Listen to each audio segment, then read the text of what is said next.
gesund werden, wobei man dann eben von Spontanheilungen spricht.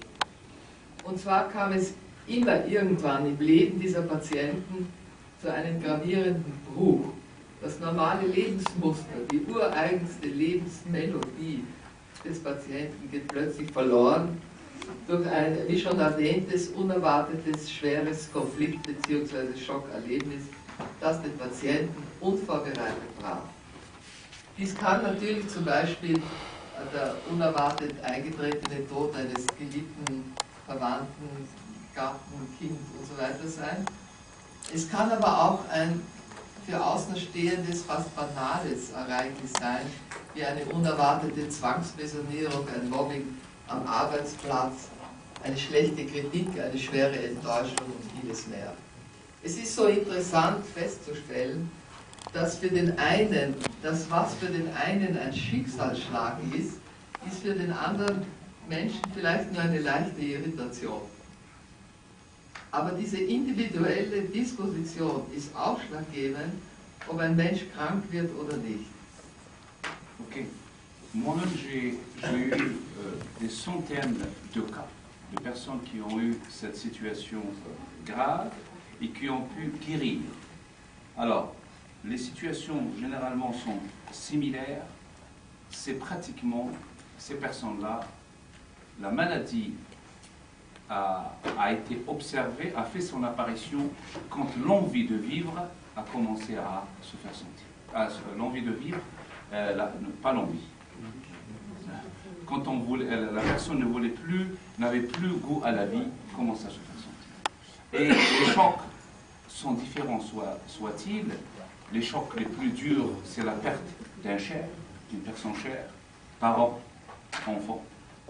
Ce qui est pratiquement le cas ultime, mais aussi des cas pratiquement d'une certaine banalité, stress au travail, critique d'un supérieur, un individu, je dirais, qui est mal à l'aise dans sa peau, dans son environnement.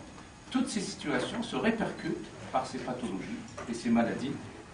Et bien sûr, certains le considèrent comme une sorte de destin et qui arrivent justement à surmonter, et d'autres, bien sûr, commencent comment dirais-je, à sentir cette situation irritable et qui n'arrivent pas à gérer.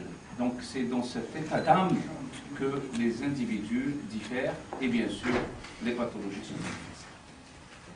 Wesentlich ist, dass derlei Ereignisse den Patienten eben unvorbereitet treffen, sodass sie mit seiner Ratio nicht lösen kann, weil das Erlebnis eben auch als eine persönliche Demütigung oder Kränkung empfindet und in der Folge eben verdrängt.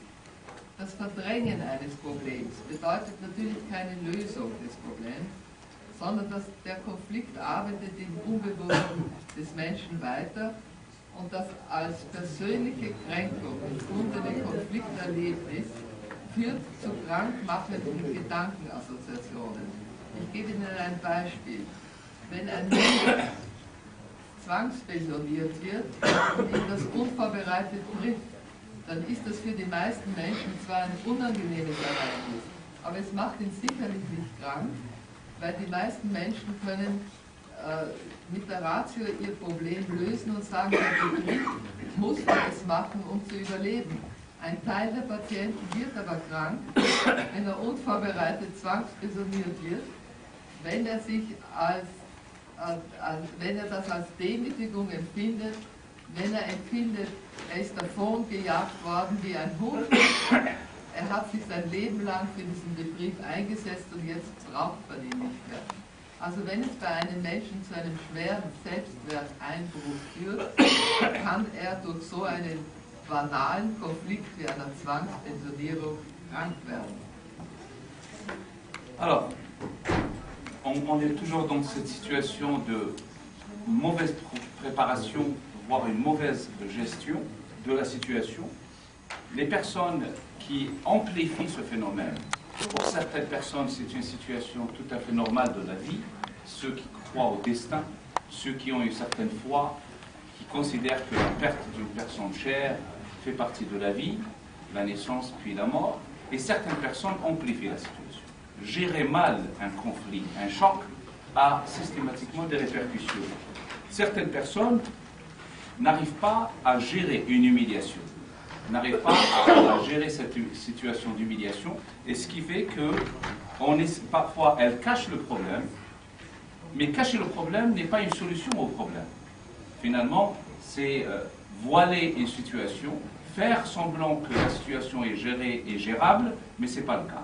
Un exemple, c'est la retraite forcée.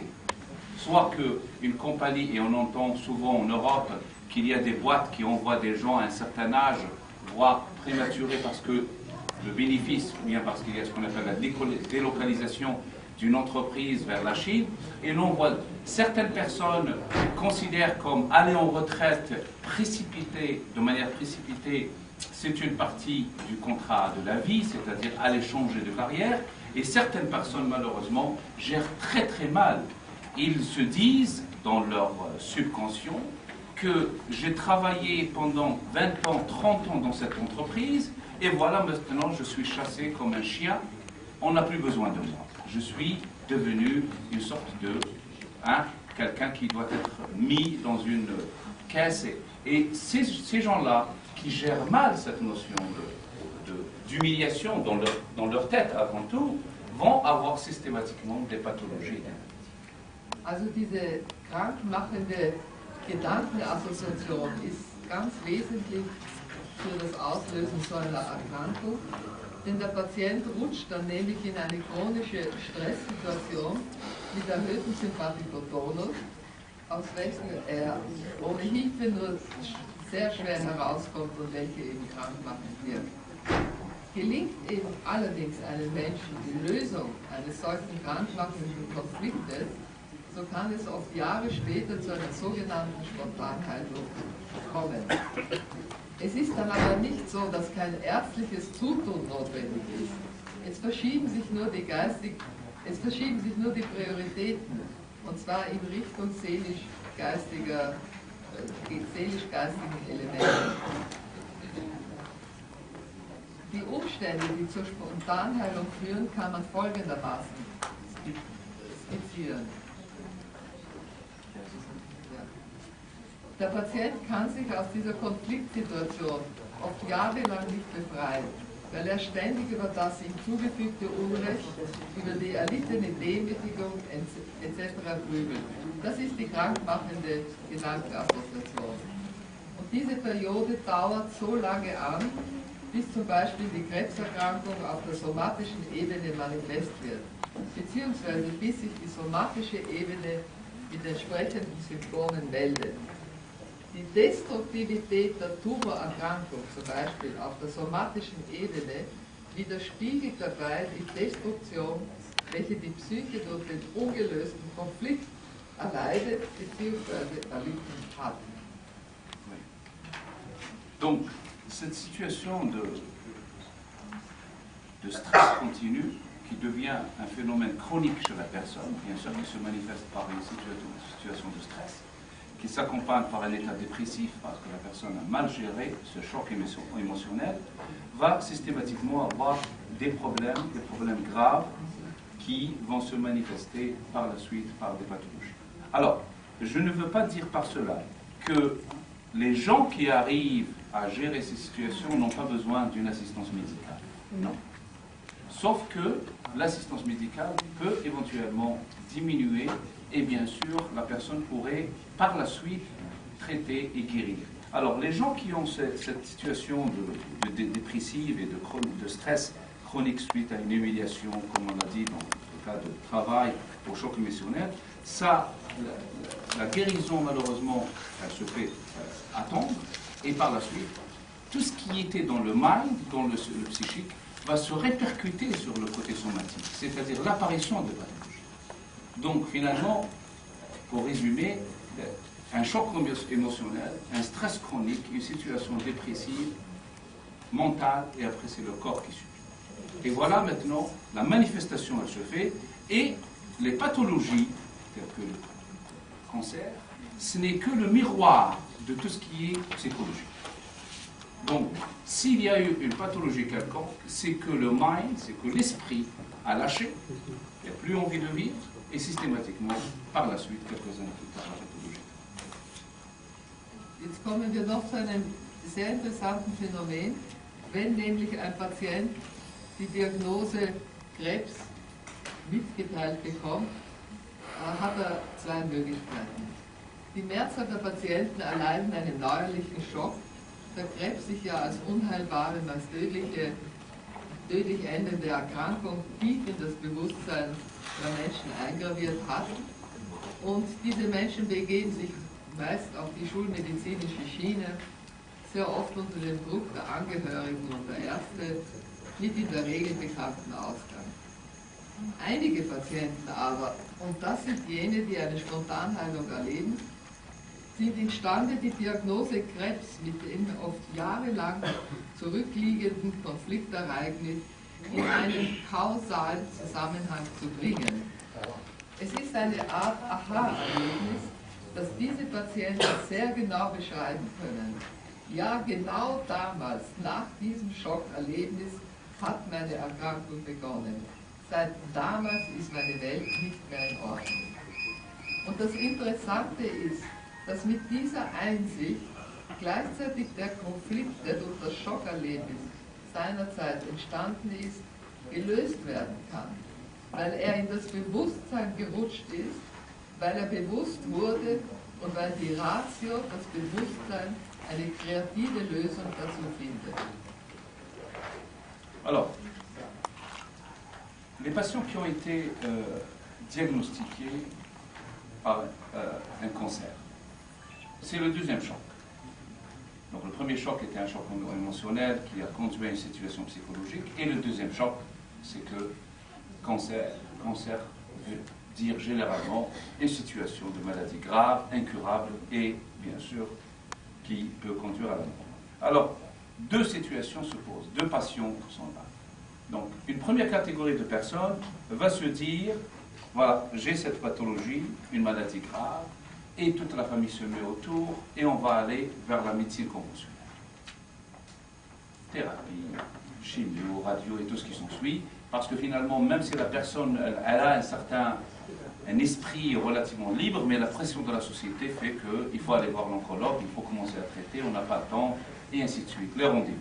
Ces gens-là, c'est une première catégorie. La deuxième catégorie de personnes, quand ils apprennent ce deuxième choc, cette situation, ce qu'ils vont faire, c'est revenir dans leur subconscient au premier choc. Qui est-ce qui a déclenché, c'est ce qu'on appelle les facteurs déclencheurs? Qui est-ce qui a fait que je suis dans cette situation maintenant de pathologie grave? Revenir au premier choc émotionnel, essayer de trouver une solution à ce choc dans son subconscient et commencer le traitement, la guérison spontanée. C'est ces gens-là qui arrivent à obtenir des résultats dans ce phénomène de guérison spontanée. C'est-à-dire, c'est une auto-guérison, mais aller affronter et confronter le problème d'origine. Revenir à 5 ans, à 10 ans, au jour où la situation qui a déclenché le phénomène qui s'est répercuté ou s'est manifesté par une pathologie. Also wir sind jetzt beim Patienten, der den verdrängten Inhalt ins Bewusstsein geholt hat und für sich eine rationelle Erklärung gefunden hat, die gleichzeitig die Lösung des Konfliktes bedeutet. Und jetzt kommt etwas sehr Interessantes, weil alle Patienten berichten, dass sie sich in dieser Phase den unterschiedlichsten Therapien unterzogen haben. Das können komplementärmedizinische, aber auch schulmedizinische Methoden sein. Und es bleibt der Heilkunst des jeweiligen den Patienten betreuenden Arztes überlassen, die entsprechende Therapie anzuordnen. Letzteres ist wichtig, handelt es sich doch bei schwerkranken Menschen immer um chronisch kranke Patienten, die diesbezüglich natürlich auch schulmedizinisch behandelt werden müssen. Aber ausschlaggebend ist, dass diese Patienten ihren ureigenen Konflikt, den sie jahrelang verdrängt hatten, rationell lösen können. Damit ist die Heilphase eingeleitet und wie man den zahlreichen Krankengeschichten entnehmen kann, enden sie mit dem Verschwinden zum Beispiel eines Tumors. Donc, les rapports qui nous sont parvenus de ces patients, c'est que les patients qui ont opté par cette solution de guérison spontanée ont trouvé des solutions rationnelles. Il y a la causalité, qui est ce qui a conduit à cette situation. Et bien sûr, il y a une sorte d'auto-guérison, d'aller essayer de se soustraire à ce conflit qui a été généré par le premier choc, pas le deuxième. Tous les patients soit suivent généralement une médecine non conventionnelle, c'est-à-dire une médecine de thérapie parallèle, voire une médecine une solution, comment dirais-je, de médecine conventionnelle. Mais les gens qui ont pu guérir de manière relativement spontanée sont arrivés même à la disparition de la tumeur elle-même.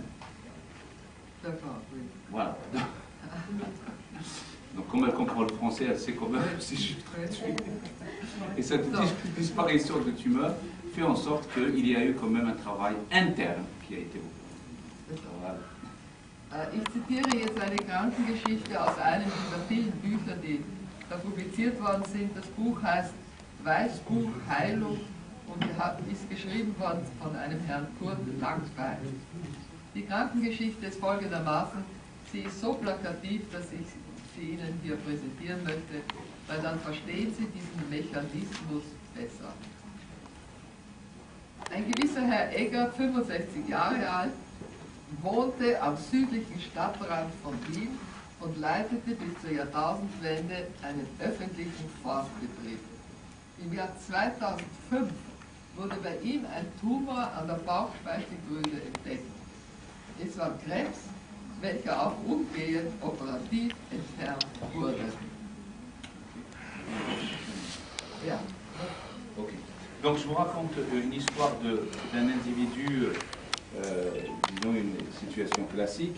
C'est une personne de 65 ans qui vivait au sud de Vienne et qui, en 2005, il a été diagnostiqué d'un cancer au niveau d'un appareil digestif et